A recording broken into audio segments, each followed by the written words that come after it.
রিক্সাওয়ালা বলতেছে আগে এত টাকা ইনকাম করতাম, হ্যাঁ এত টাকা আমার সেভিংস হতে বাড়িতে পাঠাতে হবে এত টাকা, এখন পারতেছি না। সিএনজিওয়ালা একই কথা বলতেছে। তারপরে এখন দেখেন যে গ্যাসের যে প্রবলেম, অনেক অনেক বাসায় তো মানে আমার বাসাতেই নেই। হ্যাঁ, তো এগুলি সাফার করতেছে না মানুষ। ডক্টর ইউনূসের পরিকল্পনা, ডক্টর ইউনূসের কর্মকাণ্ড গত কয়েক মাসে আপনি এটাকে কিভাবে বিশ্লেষণ করছেন? আচ্ছা, ডক্টর ইউনূসের বক্তব্যের দুইটা পার্ট। একটা পার্ট আগে বলি, সেটা হচ্ছে একটা জেনারেশনকে ডিজেনারেট করে অধঃপতনের দিকে নিয়ে গিয়ে, মানে লেখাপড়া তো আর নাই এখন, উনি যে এই যে নতুন করে আবার স্বপ্ন দেখাইলেন যে ওনারা জিতবেন এবং শিক্ষামন্ত্রী হবেন, এতে কিন্তু আমি কোনো অবাক হইনি। অবাক হইনি ইন দি সেন্স যে স্বপ্ন দেখানোটা ওনার কিন্তু অরিজিন, এটা তার মূল।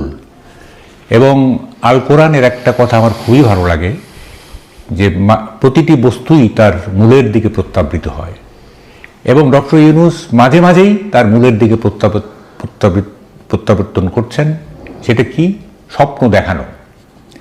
এবং আমি একটা টক শোতে বলেছিলাম যে doctor Yunus has perfected the mechanism how to romanticise, মানুষকে কীভাবে রোমাঞ্চিত করতে হয়, এই টেকনোলজিটা উনি, এটার মধ্যে একটা পারফেকশন আনছেন উনি। এবং আমার ধারণা উনি যে নোবেল পাইছেন, নোবেল কমিটিকে উনি এমনভাবে রোমান্টিসাইজ করছেন, এমনভাবে স্বপ্ন দেখিয়েছেন, সেই কারণে উনি নোবেল পাইছেন। এবং এই দেখেন কত স্বপ্নই না উনি দেখাইলেন। হ্যাঁ, এই প্রসঙ্গে আমি যুব সমাজকে একটা টিপস দিতে চাই, সেটা হচ্ছে যারা প্রেম করতে চান তারা ডক্টর ইউনূসের কাছ থেকে একটু শিক্ষা নিয়েন। How to romanticise girls, how to show them dream, false dream হোক, ড্রিম। এবং আপনি বলতে পারেন যে দেখো তোমাকে নিয়ে আমি এমন ঘর বাঁধবো যে পৃথিবীর তাবৎ দম্পতি হিংসা করবে। আপনি এমনও বলতে পারেন যে তুমি এমন আকর্ষণীয় হয়ে উঠবে যে সারা পৃথিবী তোমাকে পেতে চাইবে, কিন্তু আমি ছাড়া কেউ পাবে না। এবং সারা পৃথিবীর মানুষ তোমাকে লক্ষ্য করি, all roads will lead to you, তুমি এমন আকর্ষণীয় হবে, আমি তোমাকে এটা বানাবো, আমি তোমাকে এরকম আকর্ষণীয় বানাবো। আপনি এভাবে বলে প্রেমে ফেলতে পারেন অনেককে। হ্যাঁ, এই যে স্বপ্ন, হ্যাঁ কোনো বেসিস আছে আপনি বলেন? হ্যাঁ, বলতেছেন যে পৃথিবী আমাদের এখানে আসবে, আমরা কোথাও যাব না। কি হইল? 18 লাখ টাকা দিয়ে বন্ড দিয়ে আমেরিকা যেতে হবে। অস্ট্রেলিয়া এবং আর কয়েকটা দেশ বাংলাদেশকে ঝুঁকিপূর্ণ চিহ্নিত করে তাদের ভিসা রেস্ট্রিক্টেড করে ফেলছে। এখন ছাত্রছাত্রীরা অস্ট্রেলিয়ার ভিসা পাচ্ছে না। এই তো করছেন আপনি, কিন্তু বলছেন কি? এই আপনি বলতেছেন যে জুলাই সনদ স্বাক্ষরের মধ্য দিয়ে একটা বর্বর সমাজ সভ্য সমাজে পরিণত হচ্ছে। তা জুলাই সনদে স্বাক্ষরের পর কি যা দেখছি সব সভ্যতার চিহ্ন, নাকি সব বর্বরতা?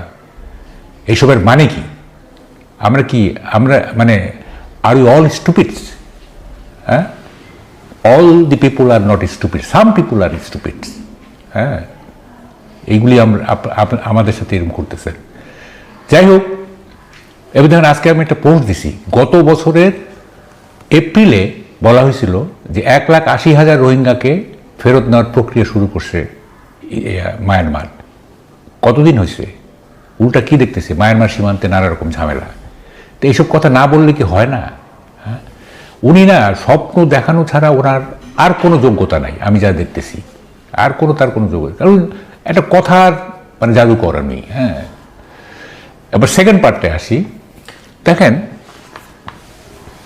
বিএনপি কিন্তু প্রথম থেকেই বলে আসতেছিল যে এই সরকার নিরপেক্ষ না।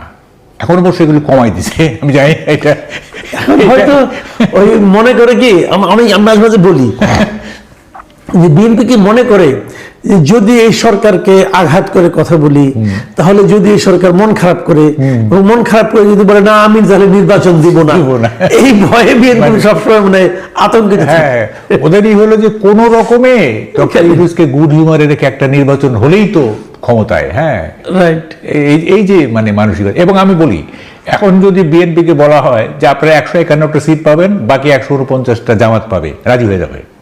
মানে তারেক রহমানের প্রধানমন্ত্রী হওয়া দরকার ইন এনি ওয়ে।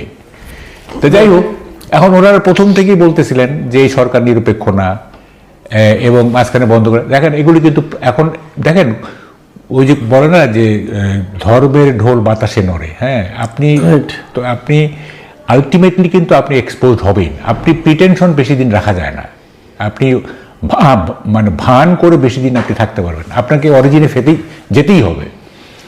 এখন প্রকৃত চেহারাটা বেরিয়ে যাবে। যাবে হ্যাঁ।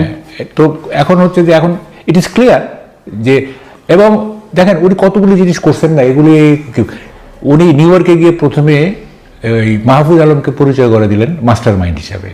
এখন দেখেন এত বড় একটা আন্দোলন যেখানে সব স্টেক হোল্ডার, এখানে বিএনপি থেকে শুরু সবাই ছিল, হ্যাঁ, উনি একজন লোককে মাস্টার মাইন্ড হিসেবে পরিচয় করে দিলেন। উনি না আসলে মুহূর্তের অনুপ্রেরণায় কথা বলেন, he lives in the moment.